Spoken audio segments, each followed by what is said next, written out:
Hey everyone, welcome back to another Minecraft lesson. I'm Coach Chase, and for this lesson we're going to be going over the ways to use the resources you have from our previous lesson and where to go from here in your survival Minecraft world.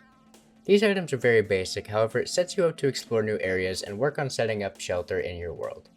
There's many different ways to play Minecraft, and any order you go in for obtaining resources to get to the end can work, but in this lesson we're going to go over some of the most efficient uses for your beginning resources and then work on setting yourself up for long-term survival success.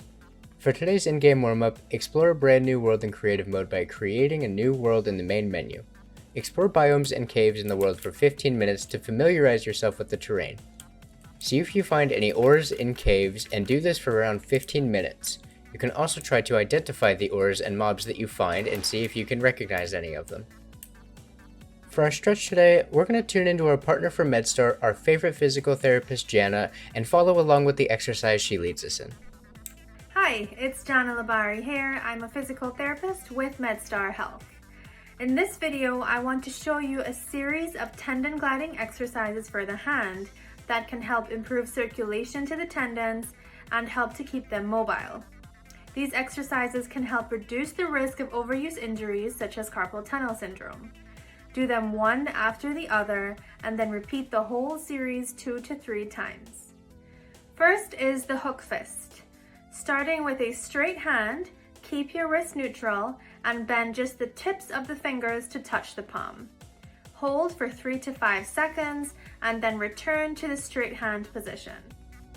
Next up is the full fist.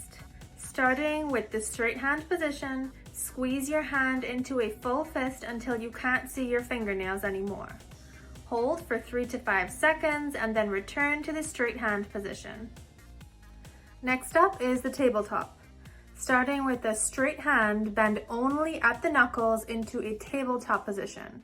Hold for 3 to 5 seconds and return to the straight fist. The last one is the straight fist. Start again with a straight hand position and bend at the knuckles, trying to touch the bottom of the palm with the fingers. You should still be able to see your fingernails. Hold that position for 3 to 5 seconds and then return to the straight fist position. That's it for today's video. I hope you learned something new and it was helpful to you. Let me know in the comments, and thank you for watching. One of the main reasons you're going to need the iron armor and tools that you got in our previous lesson was to continue exploring caves. Caves are large underground tunnels that can be located starting at the surface. You want to explore these caves slowly as you aren't geared enough to run through them just yet. Use torches, crafted with coal and sticks, to light the area you're exploring and stop hostile mobs from spawning. We'll get into the specific things you should be looking for in the future, but for now, explore a cave and get used to the terrain and see what all you can find. For example, try and find some iron ore, coal ore, deep slate, and look for a water source. Now, let's get a basic shelter down. We'll expand more on this topic in the next lesson, however it's important to get a basic setup down with the tools you need to create a home base. Having a basic shelter is important for storing items after mining/exploring, starting farms, storing your bed to sleep away from hostile mobs, and areas to craft and smelt.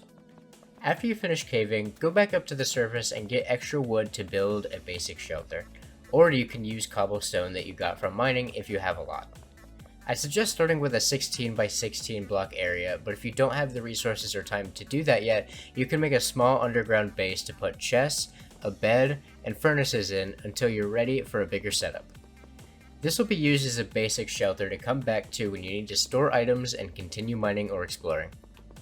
For drill 3, we're going to be creating a basic farm. You can only last on killing a few sheep and cows for so long, so let's start on something that will last you for your entire world. Find an area close to your shelter and dig out 10 blocks in a line. Make sure there's a dirt block connected to each hole. Now, using your bucket, grab water from a river or pool and place it at the start of the line. You'll need to go back and get one more bucket of water from the river and place it in the third block on the line to create a source. Keep grabbing water from the source in the middle of the line as demonstrated and fill the line. Then craft a hoe using 2 cobblestone and sticks. Hoe the land around the water and break some grass to get seeds. Plant the seeds next to each water source and make sure there's light around it, either by the sun or torches if you're underground. Eventually, wheat will grow from these seeds, and using 3 wheat, you can craft bread and replant the seeds to grow even more. Now, let's put what you've learned to good use. See what types of caves you can explore for around 15 minutes, and then after you've done that, spend 45 minutes gathering resources needed for your shelter and farm. By spending this extended period of time gathering the resources, you can be assured that you will have all the necessary items. Then, build away and make sure you use your imagination to make it your very own and have fun with it. After you've completed your basic shelter and farm, ask yourself these questions. What did you find while caving? Were there any blocks or mobs you couldn't identify or know what to do with?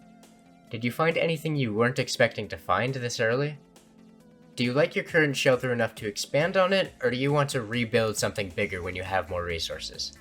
Thanks for watching another GGO Minecraft lesson. Hopefully now you have the skill set to use your basic resources in the best ways possible. I look forward to seeing you next time.